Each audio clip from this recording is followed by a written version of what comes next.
What's up, everybody? Welcome back to another Rolling Over the Hill here at Live to Roll. Glad to come to you about 10 minutes late because of my ass was down in San Diego and drove back as fast as I could. So, Dominic, if you're watching, I wish I could have stopped by, or I would have definitely not made it the show. So, welcome, everybody. We have a terrific guest, a good friend of mine here from all the way north of us, over the border, Canada, eh? And back with Robert Soto. And once again, our shows are brought to you by mobility professionals and urology professionals. Remember, mobility professionals can handle your Southern California needs.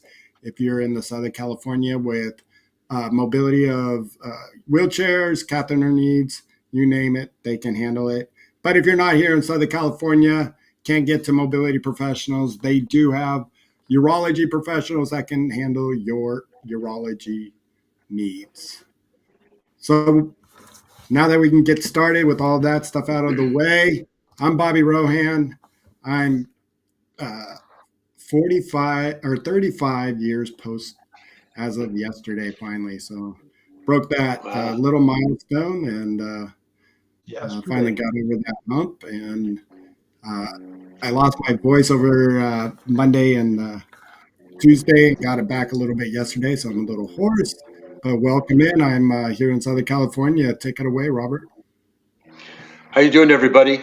My name's Robert Soto. I'm a T12 spinal cord injury from a motorcycle racing accident back in 1974. So a couple weeks ago, it was 50-year mark for me post-injury. So I'm kind of celebrating that. And then tomorrow is my 70th birthday. So my milestone is now 70-50. So we'll see how that plays out coming up in the future now. So Wow. yeah, we want to welcome Paul. How you doing, Paul? I'm doing well, thank you. My name is Paul Gustafson. I'm 39 years post, I guess, coming up 40 years post this year in July from a motor vehicle crash. Coming to you from Saskatchewan, Canada. So, yeah, a little bit north of you guys. Still waiting for the snow to disappear, but lots of it's gone. Yeah, so I can't wait to get into some of that snow stuff that you handle. A little tidbit for everybody out there. Paul and I probably talk almost every day, and we both coach online at Staying Driven. So if you're ever interested in getting back to fitness and doing it from your home and you want to do it with some fun people, Paul and I are coaches. So we go back from the pandemic days. So I don't know if you want to talk a little bit of story about that. Yeah, that's kind of how you and I connected over YouTube, I guess. We started following a YouTube channel. We started following Ben's channel there, and in the chat, there was a number of us that were just kind of chatting and working out at the same time. And when that kind of slowed down, we started doing our own thing on Zoom, and Robert joined us too for a little bit there, and a few other people. And from there, we just, I don't know, kind of, you found some other stuff to join and kind of grew from there. It just kept going. Yeah, it just kept going. We met right when the pandemic started. Maybe not quite, but maybe a couple months.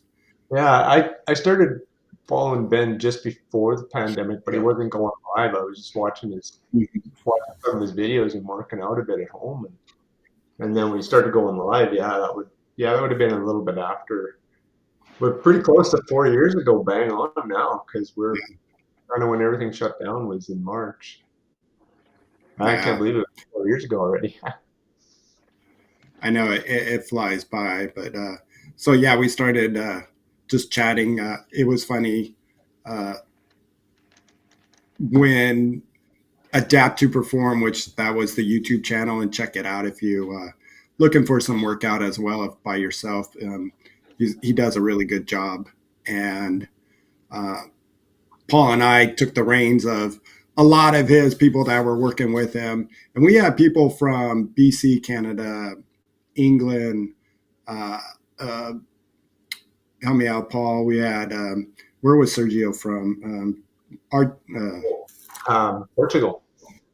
Portugal. So Portugal, we had yeah. people all over Cleveland, Ohio, and we're still all good friends as today. And there was a group about 10 of us that were pretty close. And just recently, we lost one of our comrades, and unfortunately, uh, we had to say goodbye to her, which was hard. And so we did it together as friends. So it's been, Yeah. when people say about the pandemic, and it was like almost, not good for a lot of people. It was awesome for me, meeting up and, with and getting together with Paul and doing what we do now. I mean, and we'll get into other stuff that we share, hobbies and stuff like that. But let's get into your early, you were uh, 39 years, huh? And usually I'm not the young or the yeah I'm not usually the youngest, but today I am with you and Robert. But uh, so how old were you? Motorcycle accident, obviously maybe still living with parents. Yeah. It was a car crash, but yeah, it was. I'm, I'm sorry. Yeah. Um, yeah, I was still living with my parents. Now I know why I was invited on the show, I guess. Being 49 years post. Yeah, it was a weekend. It was July. It was a beautiful evening. We had a ball tournament going on that weekend, and some buddies and we finished playing ball. We were out at his place out on an acreage just out of town, hanging out, and we were heading back to the park that night. I guess we'd been swimming. We were going back to the park to play another game, and going down a gravel road. I had a little front wheel drive car, a little Datsun 310 GX hatchback. I'll never Uh, forget that little beast. There was yeah, five of us in the car. Weren't wearing that's seatbelts back then. Probably should have been, but we weren't. That's a tough question though, because the way the car, somebody cut out in front of me, and I swerved to go around him and lost control, and ended up in the ditch. And the way the car rolled, the roof kind of crushed up into a peak, and I went out the driver's side window, or at least that's where they found me, kind of laying that in that direction. And I just remember laying in the ditch. I was conscious. I felt like I broke both my legs and both my arms. I still had sensation. I still have sensation in them today. Not normal sensation. It's kind of tingly, but yeah. And then a guy pulled up. So it was a very rural area where I'm from, and a fella pulled up. There was some friends and stuff around that kind of saw it right away, and a fella pulled up that was I didn't really know him. I knew of him. He pulled up on his motorcycle. Pretty much all he owned was his motorcycle and his leather jacket. He took the seat off his motorcycle and put it under my head and laid his jacket over top of me. So I never forget that. yeah. And yeah, I laid there for what was over an hour because we were a good hour out of the city where the acute hospital was, and the closest ambulance service was about 30 minutes away. So by the time they came and got me and put me on the spinal board, aka a piece of plywood, and uh, Yeah. out Yeah. to the hospital. And Yeah, you know that Canadian stuff. that's right. Those fried slivers in it. And yeah, and then I was in the hospital. I didn't. Lots of people I know, you as well, Bobby, had surgery and such. I never had any of that. I didn't have a halo. I didn't have surgery. The X-rays didn't look like anything was wrong. It looked like well, there was a bit of a Bruce. kink in the neck, and they figured that's what it was, like severe whiplash. Um, and then they actually gave me a soft collar when I was in the hospital. So I See, spent 2 weeks. Yeah, go ahead. I was going to say I'm the opposite. My neck was so bad inside that they didn't touch it either. So they're like, Yeah. your C6 is no longer there. I'm like, what do you mean? He's like, Wow. it is all in pieces. So Yeah. yeah. And so I hear so many stories like that, and mine was nothing. It was really quite boring.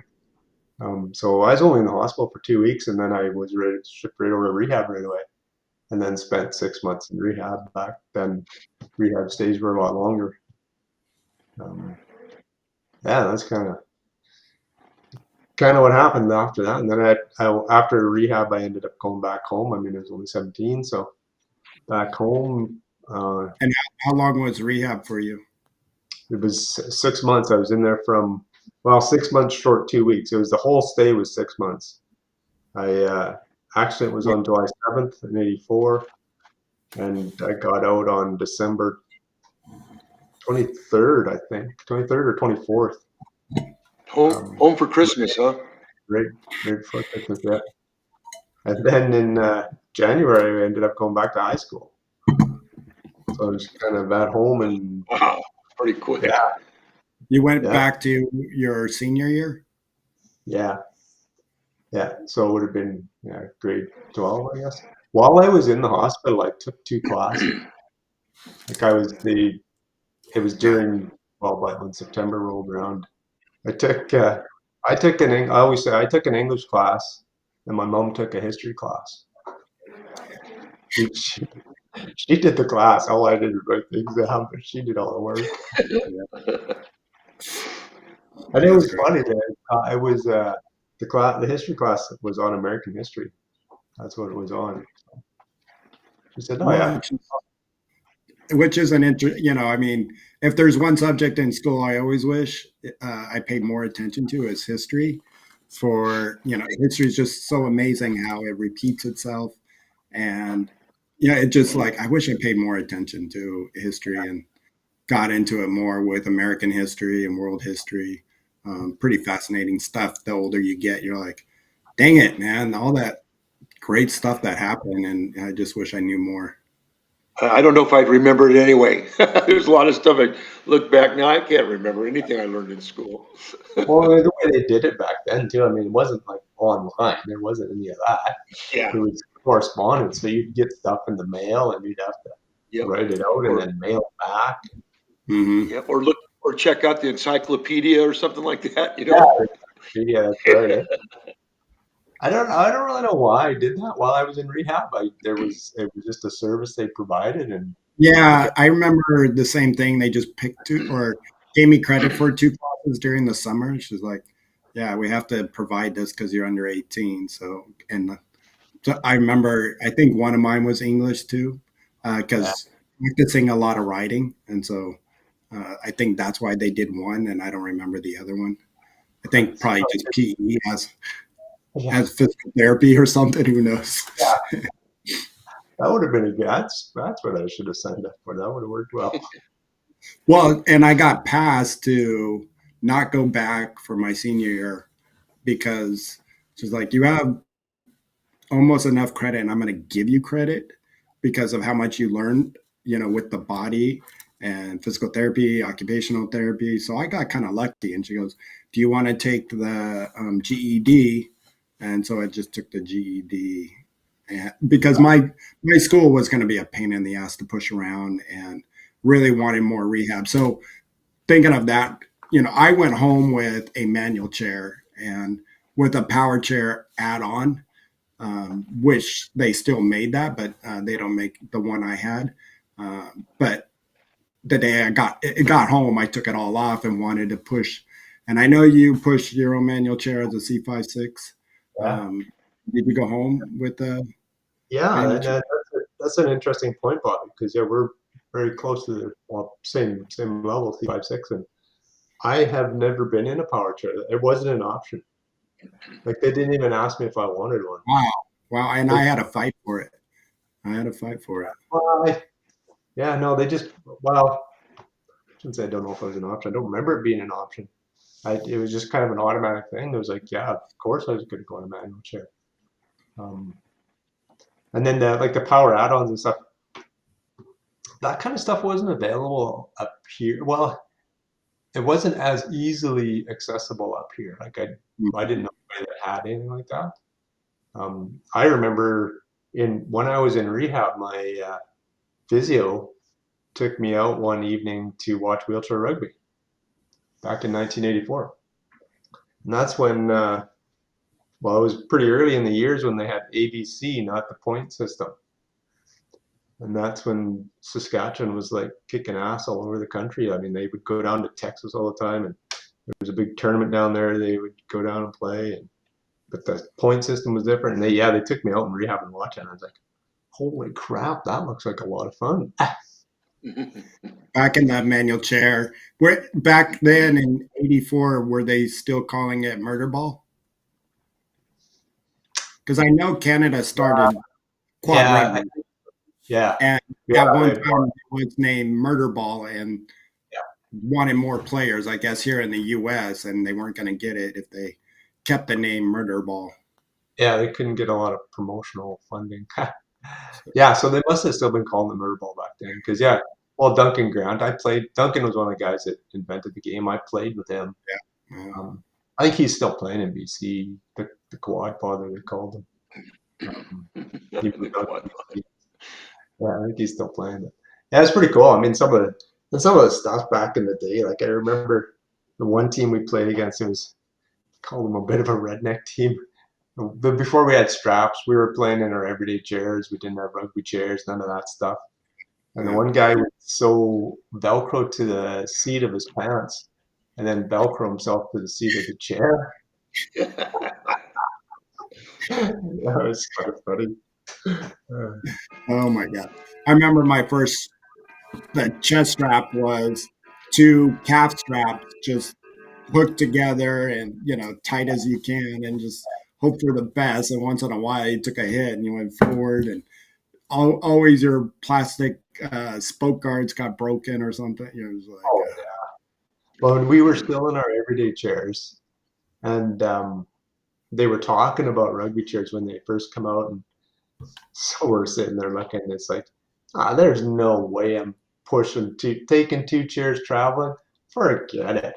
So we go down to this tournament in Tampa, Florida, and it's like we get there, bunch of hicks, and all these teams come out with these fancy rugby chairs, and we're like, oh shit. That weekend, I was in my colors chair, busted the frame playing rugby on a Sunday.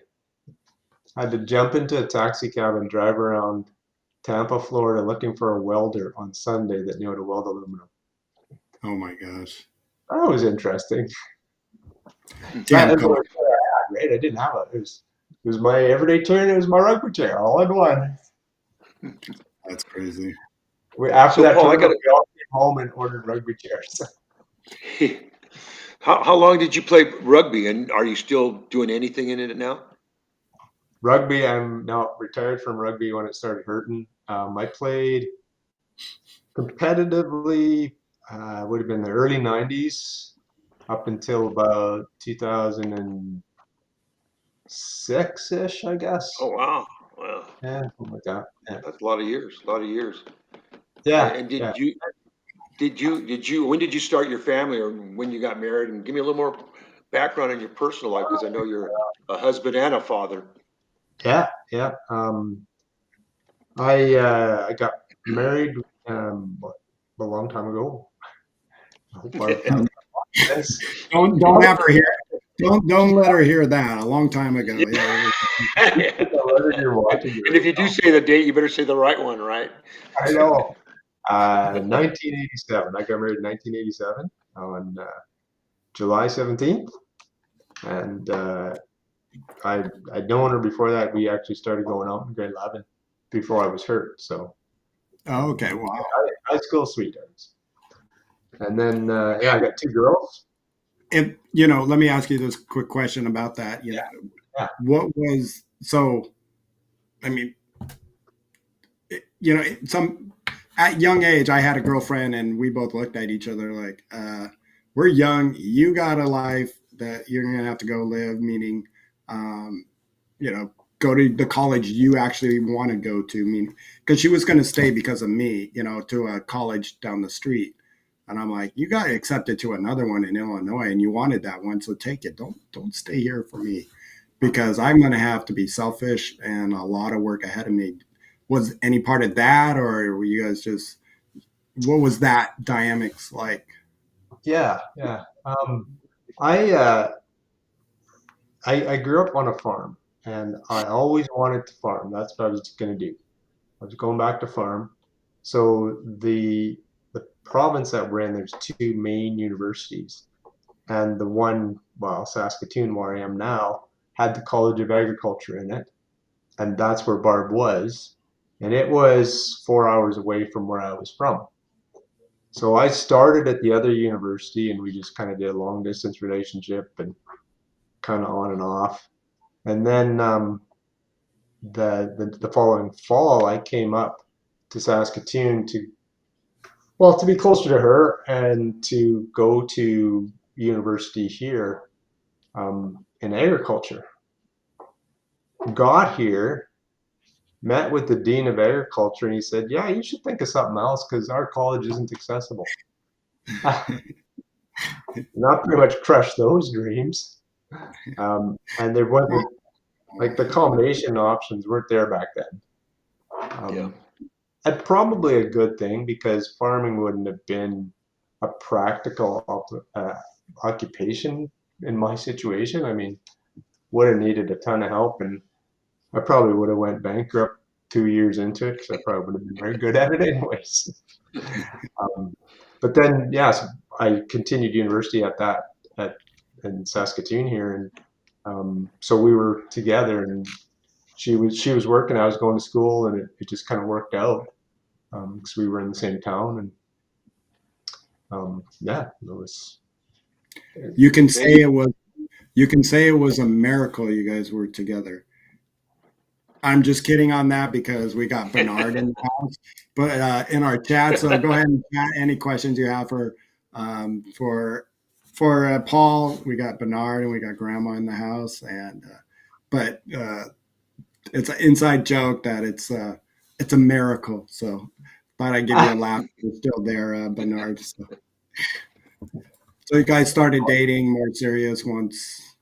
Yeah, once we were in the same town, we got dated more serious, and then yeah, I just decided to. Back then, I mean, we were pretty young. She was 19, I was 20, and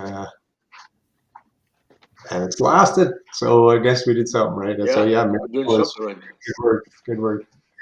Yeah, and I've met her. She's wonderful, and she doesn't let anything bother her, and always impressed with her mechanical skills. If I ask my wife to adjust my chair, she's like, "Heck no!" And I know Paul has her by like easy access, and hey, I just need a quick adjustment. Yeah, she's definitely skilled with the tools and setting stuff up, like those bikes, and oh yeah, like she's awesome. Paul, it sounds like you have had good family support from the beginning, right? I mean, yeah, is that what you contribute a lot of your progress and accomplishments 100%. from? Yeah, 100%. Yeah, I had great family support. I mean, I had my mom and dad, my parents are still alive, retired now, and they were awesome. My sisters, I mean, when I moved up here, I guess, well, when Barb and I moved in together, my youngest sister came and lived with us. She was starting university too. I was just finishing. So she was around, and she only lives an hour away now, and they actually farm too. That's where we're heading to Saturday for Easter, but so still very close with them, and that's huge. That part, I think, that kind of support for people in our situation. We're actually talking about this yesterday on the workout. Some of the support systems and things like this, Live to Roll, things like those workout groups. I mean, the one we had last night was way more of a support group than a workout setting. And I mean, Bobby knows that evening class, and it's a pretty tight class. Yeah, I mean, that's something that the three of us didn't have when we first got hurt. Oh yeah. You didn't have YouTube. If you wanted a support group, obviously Yeah, you went to the hospital where there might be a support group, and that support group, Run, sometimes like, run by a psychologist or something, you know. yeah, yeah, and you're like, sometimes rolling your eyes, and that's where when I got into hosting my own support groups, it's like, cool, we can be free and don't have to worry about. So tell me how that made you feel, kind of situation. But with now social media and YouTube, it makes it so much easier to find out, um, get the support, find out information, and make life just so much easier for us. absolutely. And that's I was from a very rural area, right? So I was an hour away from any city, and the cities here are pretty small compared to where you guys are. I mean, the one I'm in now is 300,000, and it's the biggest one. The other one's like 250. So there's not a lot of us around, but I was out in a rural area, and when But it I just got what's that? go ahead, go ahead. But we'll say it later. But what I I would got say. involved what I got involved in was a group called Disabled Farmers.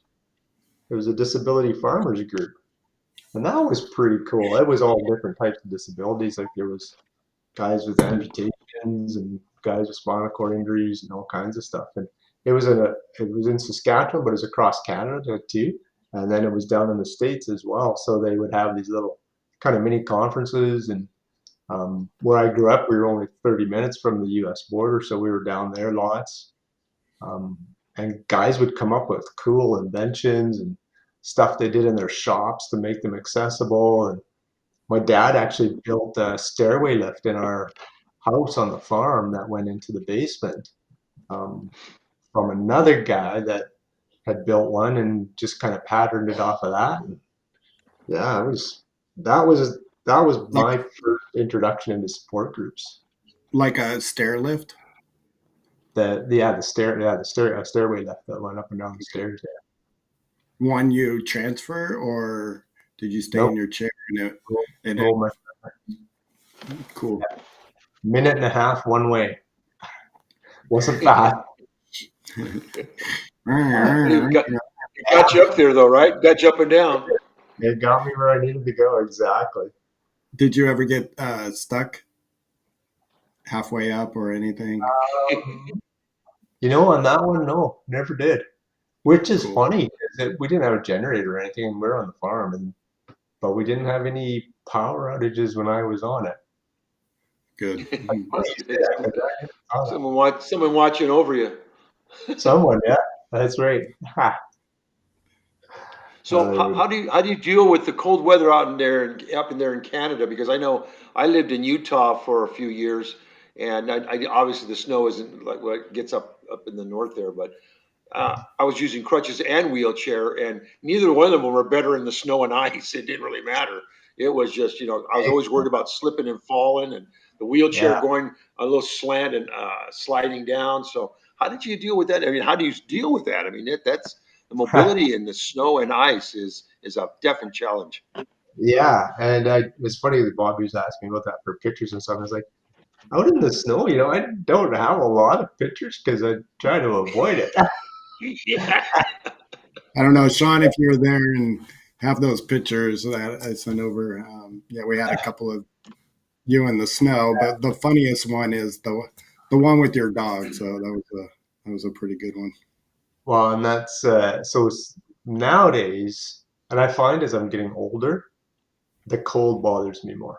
Oh yeah. Yeah, So, I'm with you on that. yeah. So doing stuff like this and the workouts indoors and stuff. Beside me, I've got a bike like what Bobby has, but I have it on a trainer, so I can use it when it's cold outside. So doing different things like that. Also traveling. So getting out of the cold for even if it's for a week or something. We've done a lot of that. But just kind of moving around in the snow, um, in a chair, it's as a quad, for sure, virtually impossible. Like you can't get through much. Your push runs get slippery, your hands get cold, your body gets cold. With the attachable units they have now, the different types like the Botec or the little Scout and things like that, the power wheels, that makes it a lot easier. I've been using, so I got my Botec late 2019 and I've used it a lot just to move around, like at work from building to building. If I have to go outside between the buildings, I work at the university, so on campus, zipping around there. Try to stay indoors as much as you can um, for some of that stuff. But our wheelchair rugby season was in the winter, so when I was playing wheelchair rugby, that's what we did is we uh, we played indoor sports, but you still had to move your chair to and from. Yeah, So you you still got had to get into the from your car to the gym, and on exactly, snowy days. So yeah. I mean, and what was it like before? You had your Biotech, however you went. I always call it Beta Tech, It, but yeah, yeah, um, well, I didn't know any different.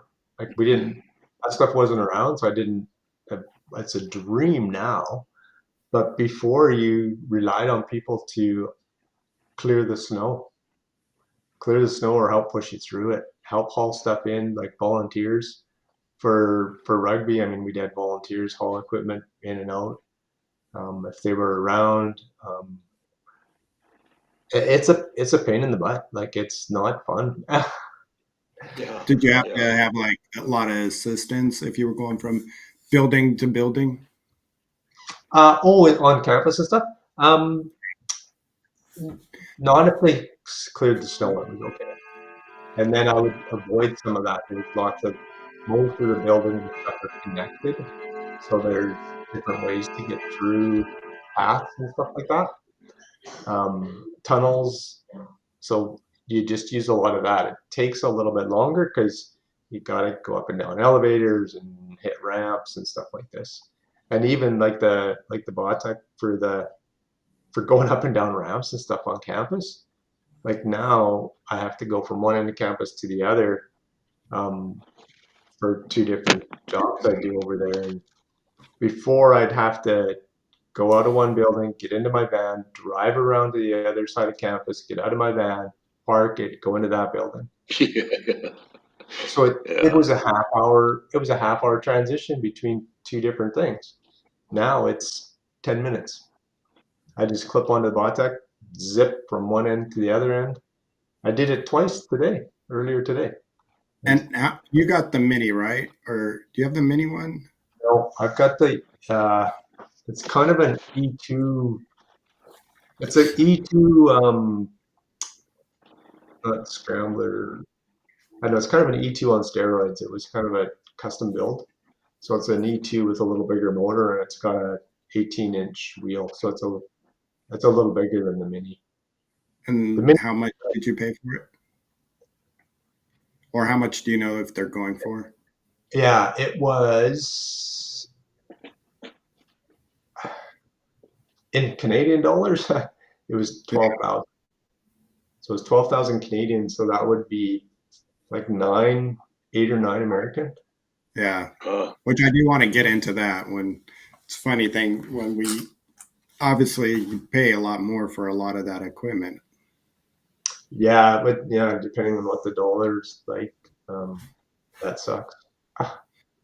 It And do you sucks. ever but go go I'm ahead, sorry. Robert? I'm just going to say, I'm just going to say, because I complain about it all the time about how the greatest things in medical technology that we need, we're paying for it, but the mobility benefits, just like we're just saying, what you need to get in the snow. I mean, yeah, it's a lot of money out there, and if there's any way that insurances can kind of cover a little bit of it, but Yeah. it's important because I know I just use a smart drive, and I just got that into that like 5 6 years ago. I needed that 20 years ago. I wish I would know more about stuff like that. I mean, so Well, I know we complain about the cost, but yeah. the positive effects are, you know, And you think about it, that stuff, the technology didn't exist back then. yeah, Because yeah. yeah, if I had something like that, but If I had a Baytech back then, I would have broke my neck again. So,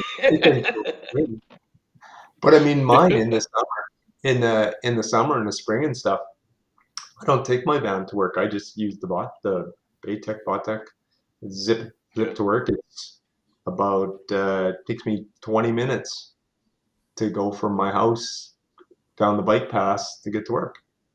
I mean, it You, takes me you, that long to you, drive. Bobby, you use yours when you went from your house to some shopping center or something like that, right? Yeah, I've used it like that a couple times. One at my parents' place, and I drove over and where I was getting my mom's phone fixed. It was like, oh, there's one right here. Dang it! So I got out of the car and I had it, and I had to go also to Verizon for her, and then I'm like, that's just right across the street. So I went from across the street with it, did the Verizon thing, and then there was happened to be a Target that I needed to get my mom a couple items. Went back across the street, and this is actually now we're dealing with four corners because one was on one, Yeah. where the phone were placed. Then across the street was um, the Verizon diagonal was the Target, and then went back across the street, zipped over to my parents' place because why am I going to get back in my car just for a couple minute drive over? And Yeah. it's the parking over there is not that great, so it just worked out like a charm. So, and then a couple weeks ago, I had to go vote, and I'm like, it's a mile away. I might as well just cruise over there. And my Baytech, it goes up to 20 miles per hour. I don't know if yours does, Paul, but I Yeah, was like, I mean, it was a little nerve wracking getting that fast. it, it Yeah. yeah, you can cover a lot of ground. Yeah. Like to go to work, I said it takes me 20 minutes. It's 4 miles. There's no way I'd wheel it, you know. Yeah. Back in Hmm. the day, I might have thought about it, but it would have taken me a long time. Yeah. They're like, yeah, I agree, Robert. I mean, you pay for them, but I'd buy another one. Yeah. Oh yeah, no No, I doubt. gotta No save doubt. up and buy. It's like the hand cycle thing here beside me too, and like what Bobby has. I mean, it's awesome. And the city I live in got real small real fast because I can go from one end of the city all the way to the other on the bike pass and back. Yeah. That's just a bike ride. Yeah, so I'm just doing a little research in here in the US for the one that I'm pretty sure you and I have the same one. It's $8,000 or 7,500, 7,600 for Yeah, the Baytech Electric 2, they call it. yeah. See, that's the base of mine. And then the guy in Canada that deals with them, he had some kind of a deal with Baytech, and he put Rapid. That's what it is. So the Rapid. So I think they still make the Rapid. So mine's an E2 with a Rapid motor. Yeah, I'm not sure if this is going to come across. Sometimes when I post a website in the chat of YouTube, but you can Yeah, find if you want to look into it, they have them up for Living Spinal, and then our good friend John has Rolling in Paradise. He has a couple other different brands, so check that one out because there's many different types of those yeah, attachment scooters um, yeah. And nowadays. some of them are pretty decent too. Like they've got some. I think we're going to see so much of that stuff in the next 2 to 5 years. We're going to see some pretty cool stuff coming out. Oh yeah, And hopefully the price drops a little bit too. I mean, with all this e-technology, man. Yeah. I mean, you think about it, so these are just platforms based on an e-bike. They're just an e-bike with one wheel. exactly. So getting back into dealing with the cold, and Yeah. nowadays you say it's a lot more. You can feel the cold a lot more than you used to. What was it?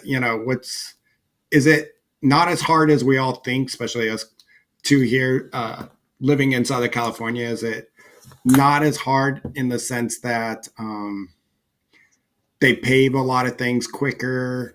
That like we wouldn't be prepared at all. And if we had a inch, I mean, we're supposed to get rain on Saturday, and I just got a text that our family get-together is canceled. And one, it's because then we'd all be stuck in a tiny little house that we were going to have it. But it's yeah, rain just stops us. So snow doesn't really stop much up there, correct? No, Frick, we had a snowstorm here a few weeks ago, and they actually shut down the schools and shut down, and I didn't go to work. Unbelievable, because that doesn't happen. By the end of the day, they didn't shut the rinks down. The hockey games were still going. So if you had a kid playing hockey, you were still going to the rink, even though you weren't going to work or weren't going to school. It's quite funny.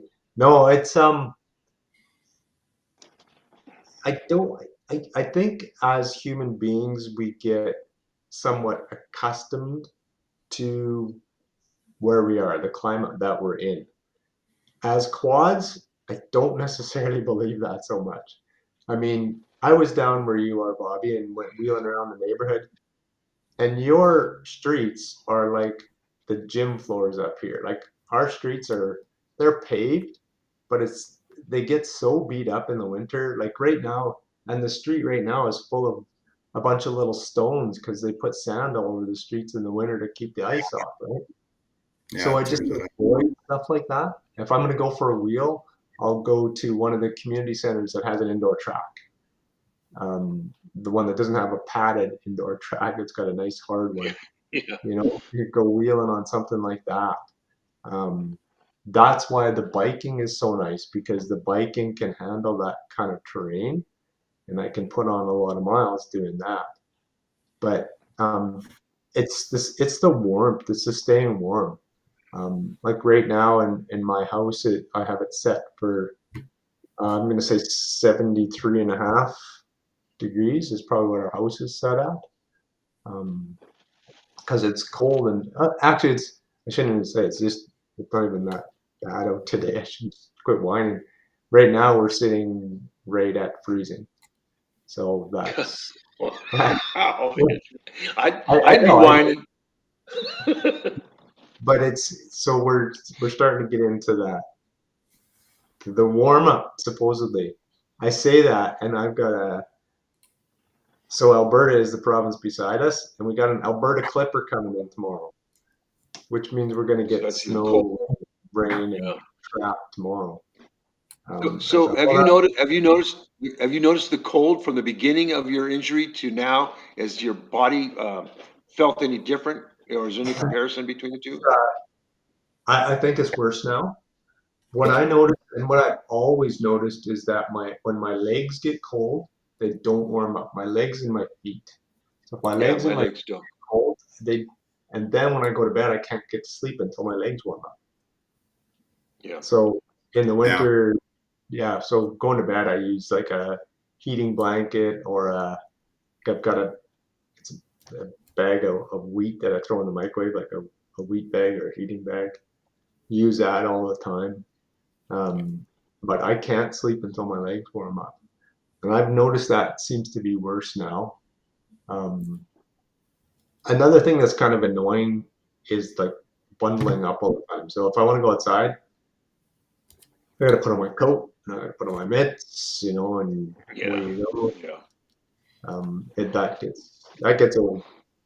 So spring is always a really nice thing.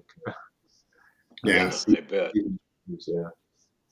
I And mean, when Because I know does I asked that that kick question. into when does that kick into gear where you're not having to worry about your legs so cold and Yeah. dealing with the snow and it's maybe just rain? next month, right away here. Okay. Where Spring. this will be what we get here should be the last of it. I mean, eh, there's always the anomalies. Like my Yeah. buddy, the same age as I am, and his birthday's on April 30th, and our parents always talk about the snowstorm on April 30th when Mark was born.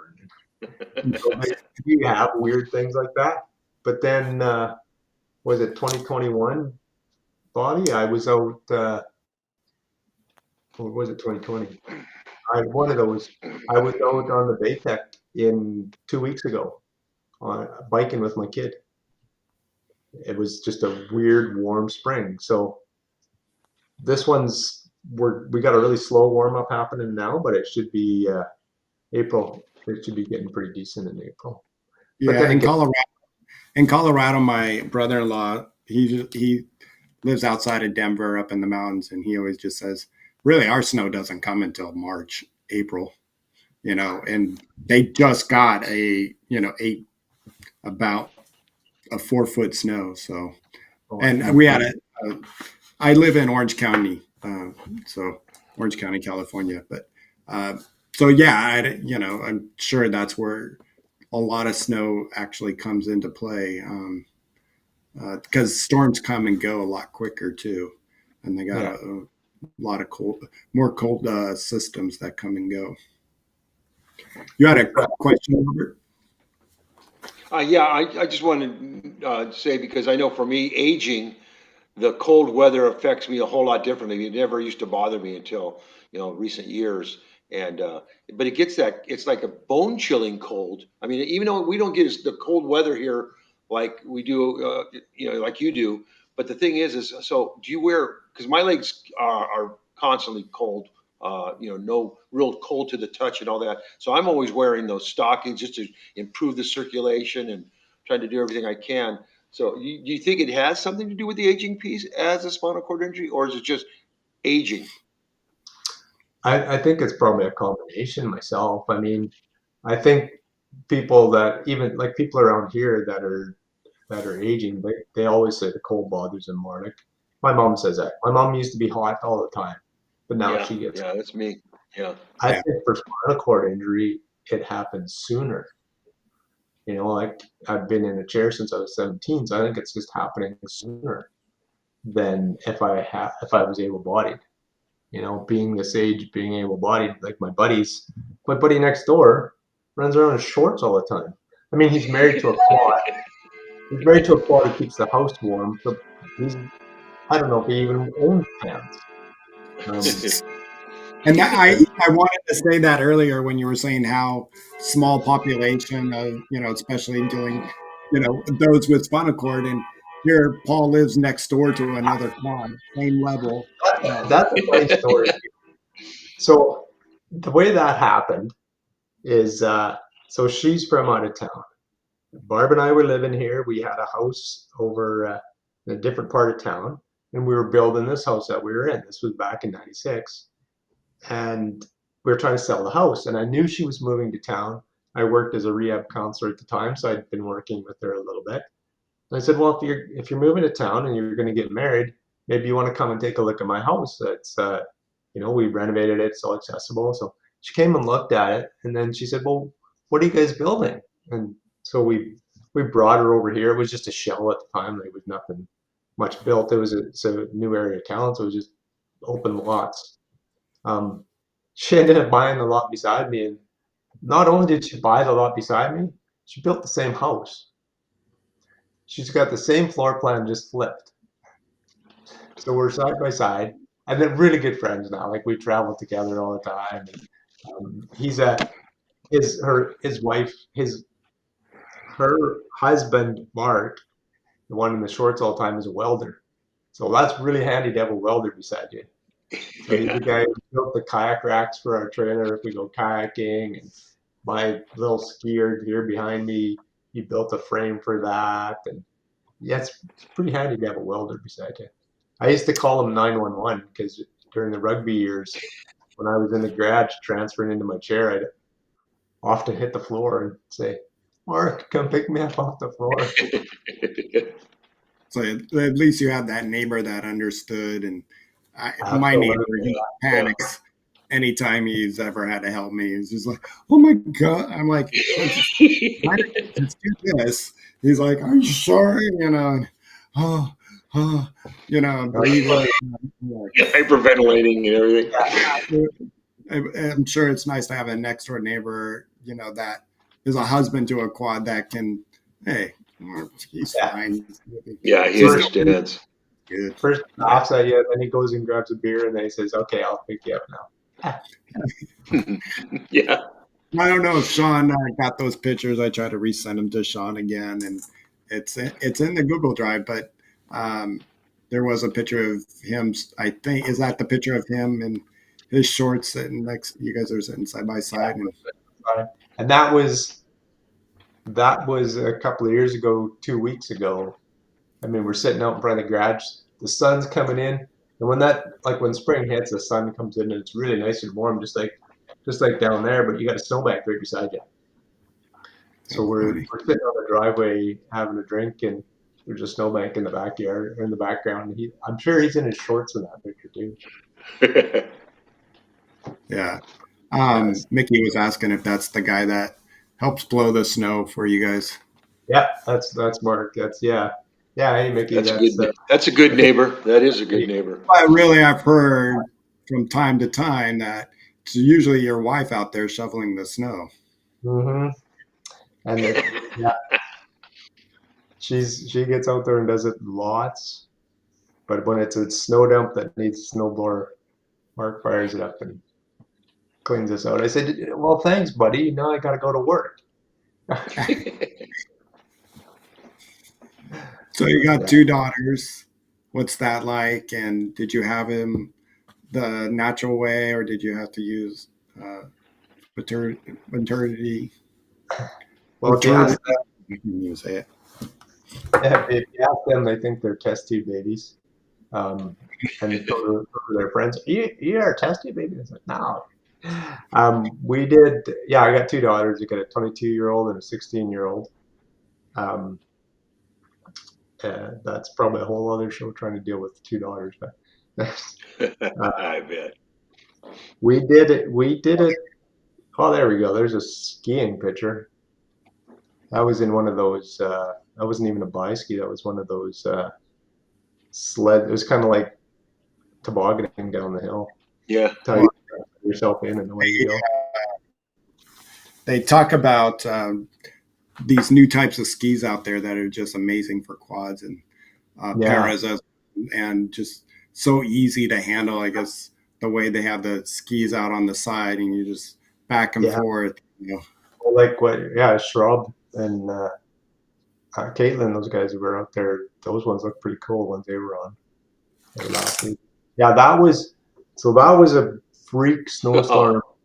Um, the day before that snowstorm, our grass was green, and and we woke up to that. And in the background, I don't know if anybody can see it yet, but in the background, that's me sitting in the doorway of my house.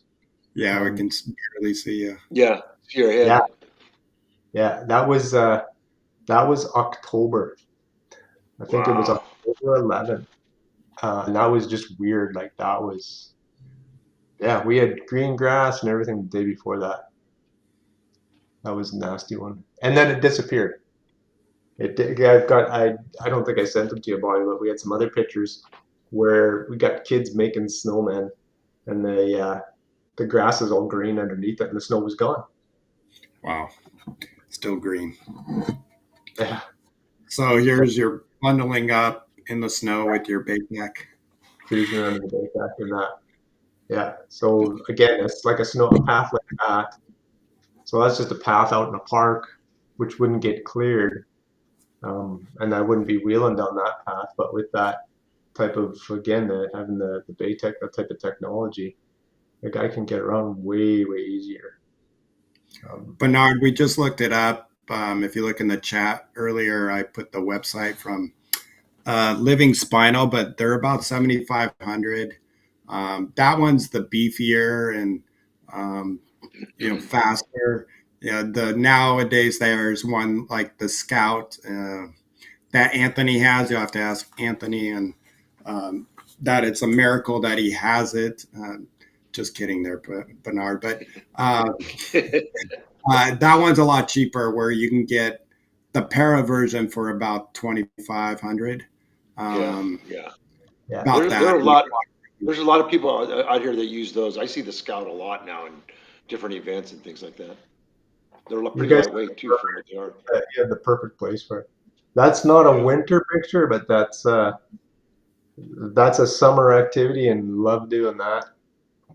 This was probably my favorite picture that you sent us, and that Yeah, our viewers can kind of see because used to do a lot of kayaking. I don't know much anymore, but I always just like, man, what a pain in the butt to try to get in and out. But when you got something like this, and so explain this a little bit.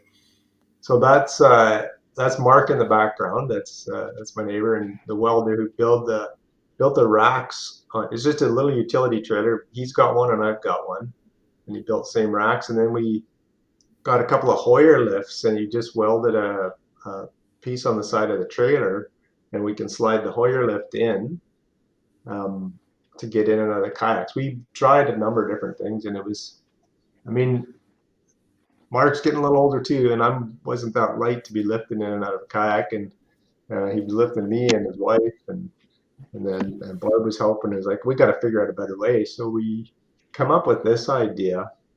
And then the kayaks are from a company called Creating Ability. They're down in, they're just south of Minneapolis. The guy who does that. And I know he brings kayaks out to California too. And then the wheels, he also has that buggy that you strap underneath your kayak to wheel you to the water. So Which then is we, probably so much easier than oh getting in man, that in the water. yeah, 100%. Before, what we do is lay tarps on the ground near the water and then lift in and then drag the boats into the water. Well, it's hard on the boats, it's hard on the people lifting. And then when you're near the water, it's always sloped, right? So it's really kind of uneven.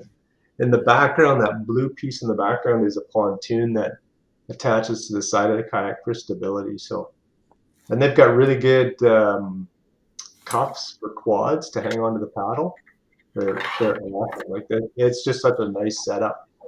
And kayaking is just a lot of fun. It's something that I never really thought as a quad a guy would be able to do is easily and safely.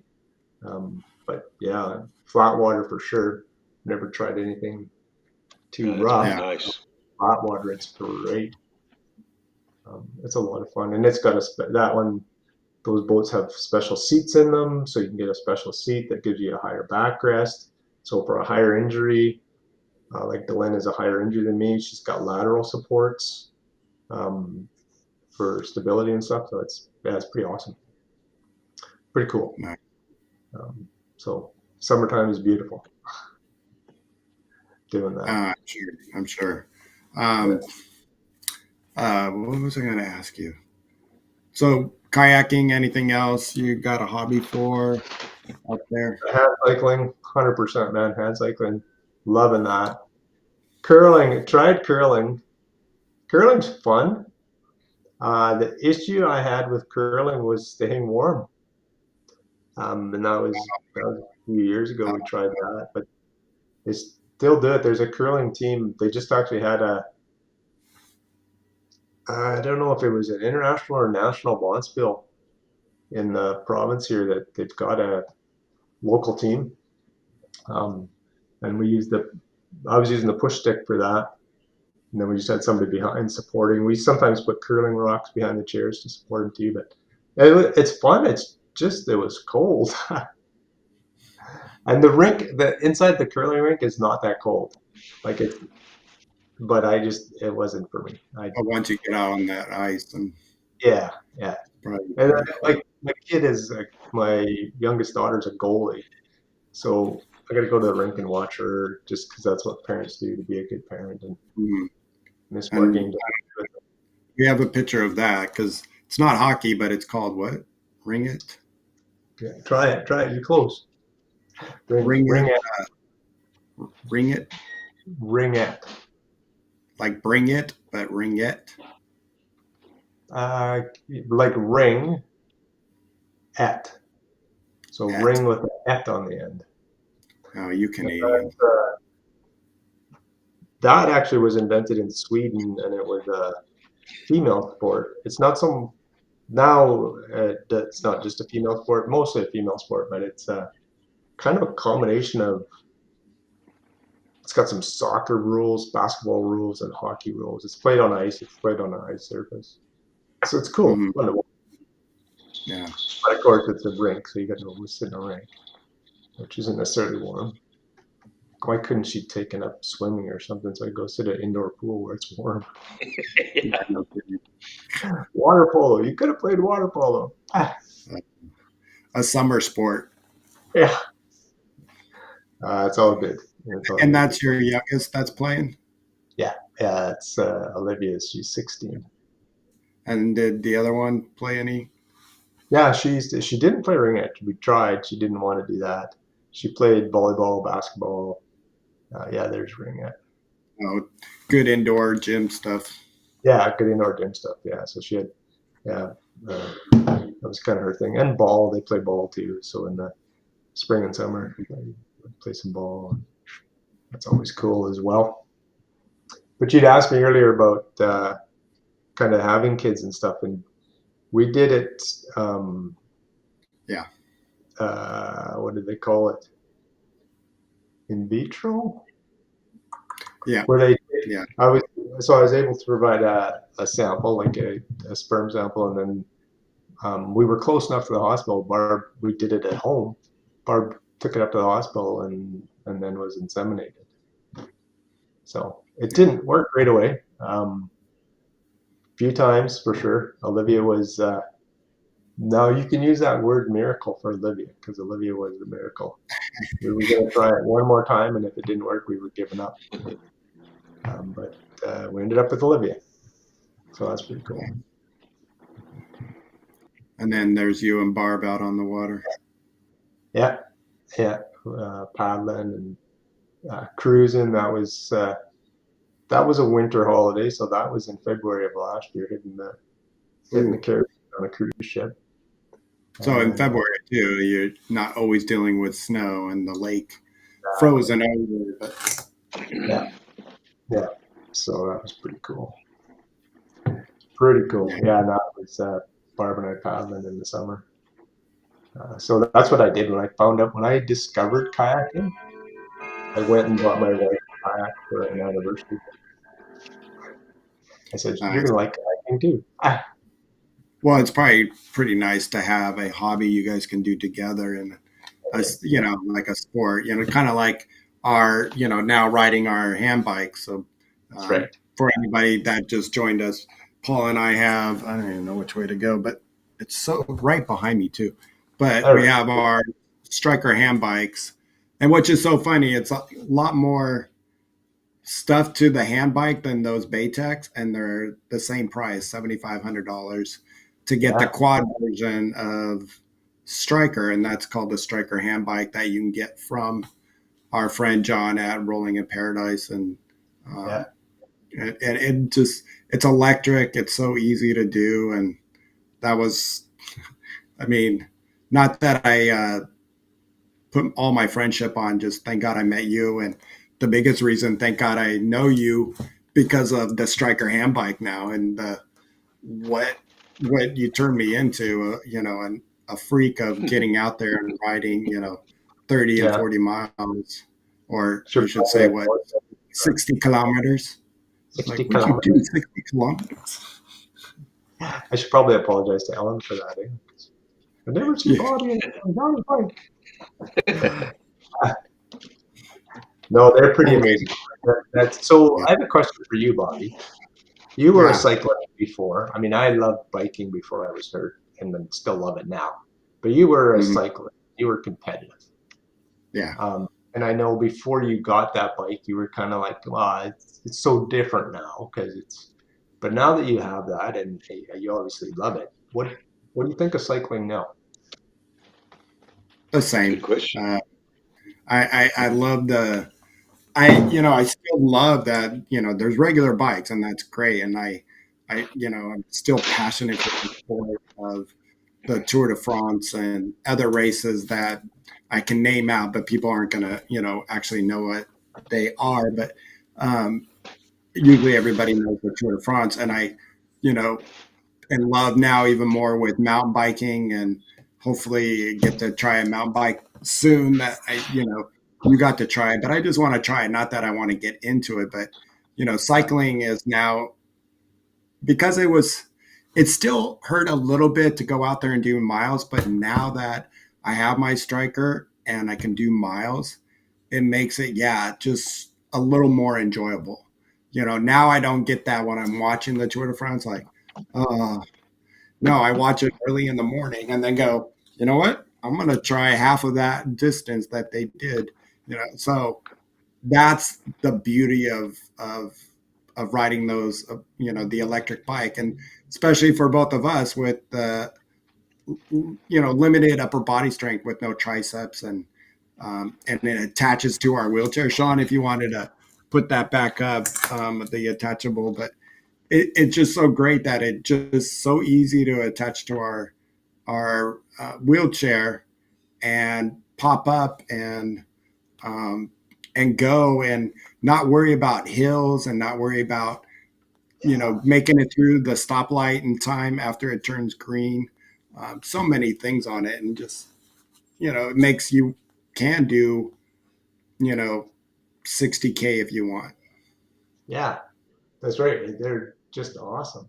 Like they're so freeing, and you can go for what I like about it. So everybody's, well, it's an electric bike. You're not getting a workout.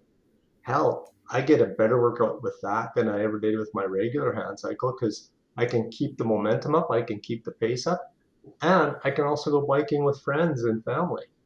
Like I can go Yeah, biking with somebody on a regular bike and I can keep up to them.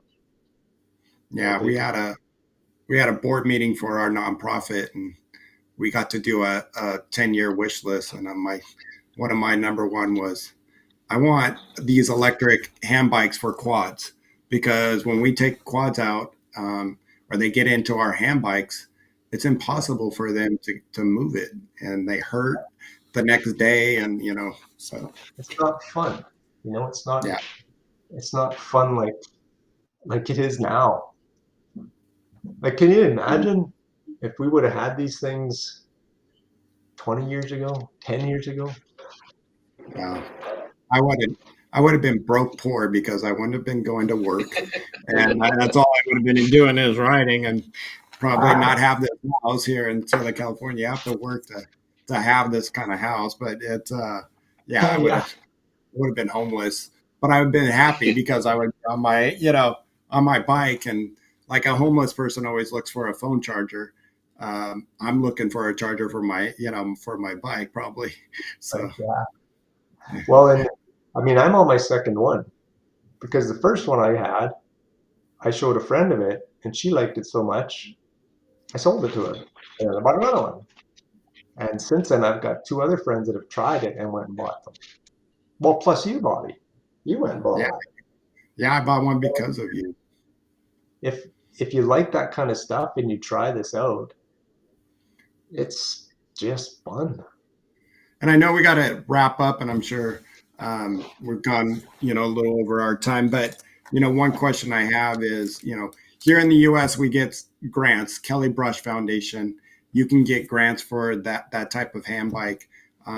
There's High Fives Foundation. There's all these grants, challenge athletes to get that type. But up in Canada, what's it like for purchasing something like that, or getting a grant, I should say? And piggyback off that second part of the question is, back in the day, and I don't know if it's still like that, but getting a manual chair, power chair, but another chair in Canada is a lot easier than it is here in the US. Depends on where you are. If people have private insurance or automotive insurance, in my province, they're set up pretty nice as far as getting equipment, even like a hand cycle. If they can make an argument for it, their automotive insurance can pay for that. And same with chairs, and they can rotate them through like every 5 years. But just the everyday Joe, no, there's nothing. Grants, not near the types of grants that they have down there. Although I did just find out 2 days ago that High Five will provide grants to Canadians. So Okay. it's more international, I guess, than just in the States. There's actually a rep out of know if he's in British Columbia or in Alberta or something that works with high five. So there is that one that I wasn't aware of. Nice. But stuff like that, like my bike, I just saved up. I knew I wanted it, and it took me 5 years, and I just put a little bit away and pulled the pin and said, "Yeah, that's what I'm buying." I was really fortunate with my Baytech that through my work plan, I was able to get that combined with the chair. That was I was pretty lucky there. That's not something that happens all the time. There are some large fundraisers that happen uh, in my province and in some other provinces too that provide funding to people that have disabilities, that have needs for equipment, whether it be accessibility within the home or a vehicle or sport equipment or wheelchairs. There is a few programs that will provide that, but it's more for people with lower incomes. So if you have any kind of a regular job and a regular income, you're probably not going to qualify for some of that stuff. So it's Yeah. hit and miss where it is. Well, thanks for that. Yeah. Before we wrap up, Robert, you want to do the sponsors and our upcoming Sure. shows, and then we can do some last thoughts and before we wrap up. All righty. Yeah, we want to give a big shout out to our sponsors, mobility professionals and urology professionals, part of the community. Mobility professionals provides assistance with all your wheelchair needs and rehab equipment. They're based here in Southern California for Southern California. If you need your catheters across the country, urology professionals will help you with all your urological needs. So both again, are a big part of our community and at all our events and part of the family. So that's a big thanks to them because they do help us out here at Mobility at Lift to Roll. So And coming great. up, let's see. Yeah. So coming up on the shows, we have next Tuesday will be Live to Roll Live. But before that, I forgot we have a new show. Mondays is a gaming show with Sarab, and Mr. check him out. Now is that 5 o'clock? He's at That, five I believe o'clock. it's at 5, yeah. Yeah, yeah. And then again, the Live to Roll Live, the regular show at 3:30 with the guys Tom, Shawn, and Bobby. Wednesday, Tom's T Fizzle show, and that starts at 5 o'clock. Another gaming show from a little different perspective. And Thursdays is going to be, Rolling. let's see, it's the because I know we have this. We're the second and fourth. They're the first Thursday, yeah. Okay. So anyway, so Thursday is going to be another show that's the Rolling with the Golden Oldies, aging with a disability from a women's perspective. So lot going on here, and don't forget to hit the like button and check out our apparel, all the gear and all that from the Live to Roll on Spotify or Yeah, Shopify. we need to sell out so we can do another big order here soon. So Yeah, yeah. get the vintage our hats and shirts before we change it up a little bit. But yeah, check out our show. You can find that in the description. Um, you know, one last thought, and not to hopefully carry this on too long.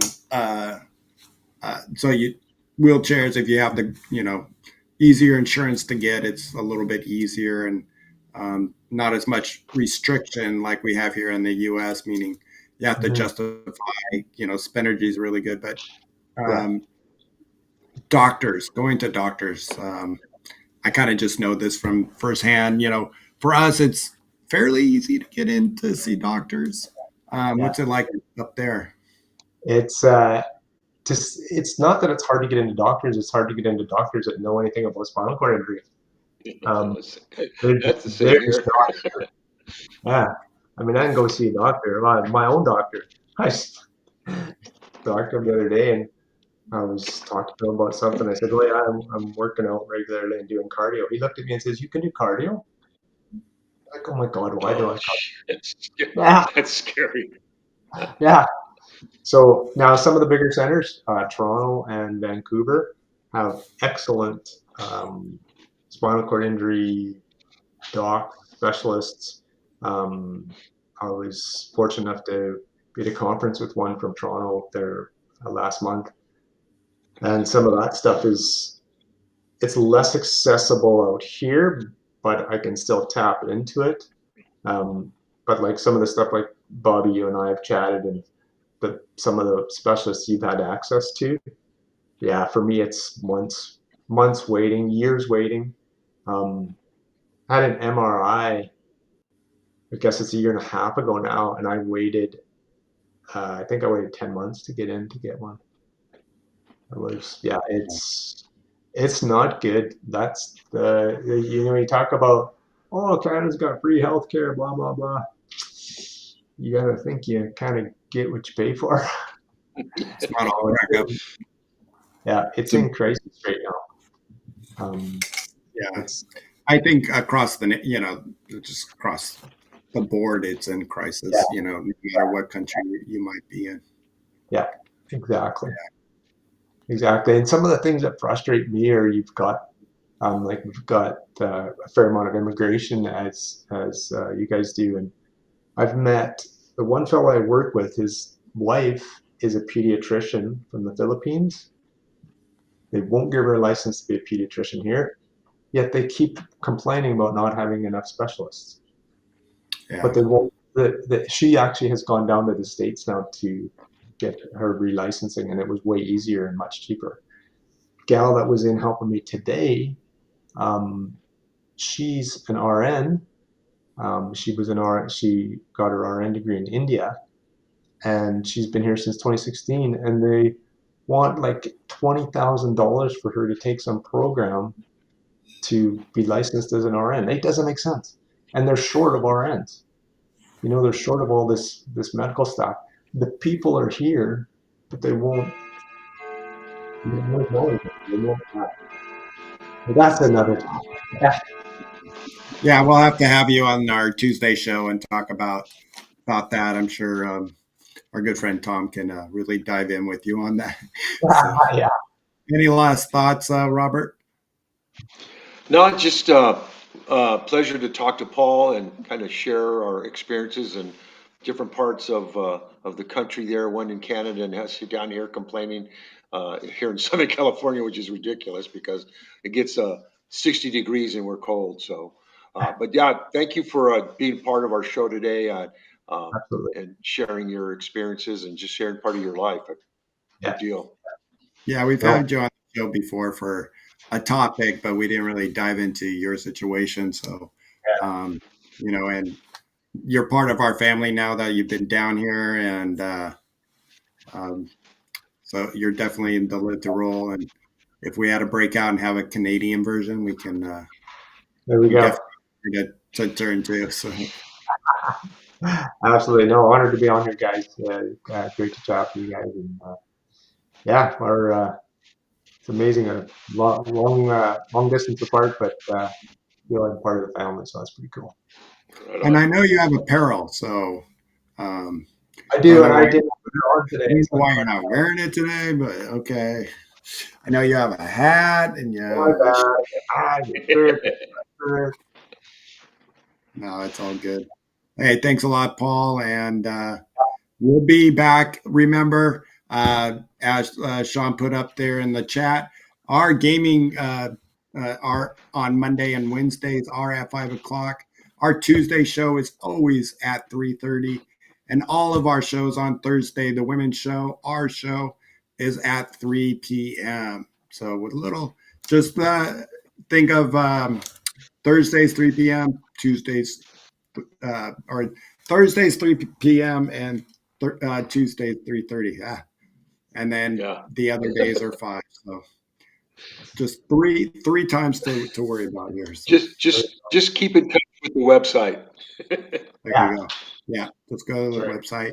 But you can get those notifications when the show does start. So hit that notification button.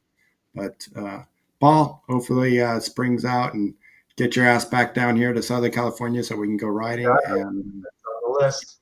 And thanks to everybody in the chat for the double thumbs up. Love it, love it. And Bernard, this has been a miracle day. So I will see you tomorrow at Casa. And take care and live to roll. All right. See you guys. After all.